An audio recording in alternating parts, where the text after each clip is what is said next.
কৃষক কেন মাঠে আসবে, কৃষক কেন রাস্তায় আসবে? তাদের তো রাস্তায় আসার কথা না।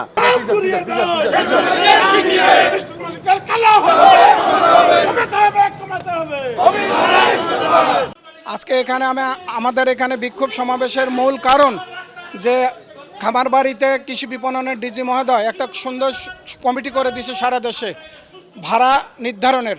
সেই কমিটি প্রত্যেক জেলা থেকে কমিটি রিপোর্ট সুপারিশ আকারে পাঠাইছে ঢাকাতে।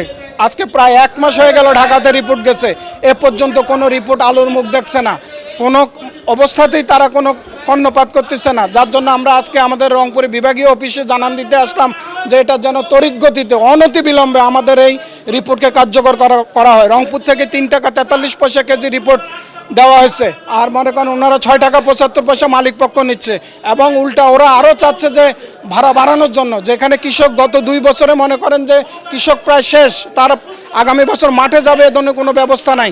আজকে মুন্সিগঞ্জ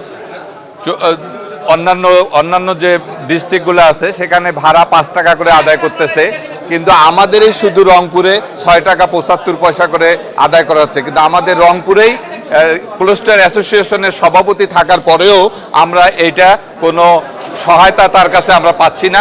স্টক মালিকদের কারণে যৌক্তিক যে প্রতিবেদনটি পাঠায়নি, তারপরেও যে প্রতিবেদন পাঠানো হয়েছে রংপুর থেকে 3 টাকা 43 পয়সা, আমরা চাইব যেহেতু 3 টাকা 43 পয়সা পাঠানো হয়েছে, সেই যৌক্তিকভাবে কৃষককে বাঁচানোর জন্য স্টোর ভাড়াটার জন্য 5 টাকা অবিলম্বে 16 তারিখের মধ্যে করা হয়।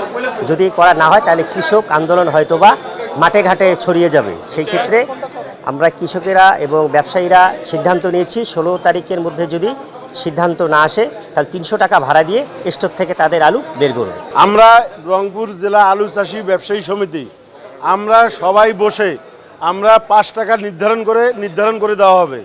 প্রত্যেকটা ক্লোস্টারে 5 টাকার বেশি ভাড়া নিতে পারবে না। যদি সরকার ব্যর্থ হয় তখন জনগণ আইন হাতে তুলে নেয়। আমরা এই জন্য সরকারকে আমরা সময় দিছি 16 তারিখ পর্যন্ত। সরকারের 16 তারিখের মধ্যে প্রজ্ঞাপনের মধ্যে আমাদের ভাড়াটা জানাইতে হবে। কৃষক কেন মাঠে আসবে, কৃষক কেন রাস্তায় আসবে? তাদের তো রাস্তায় আসার কথা না।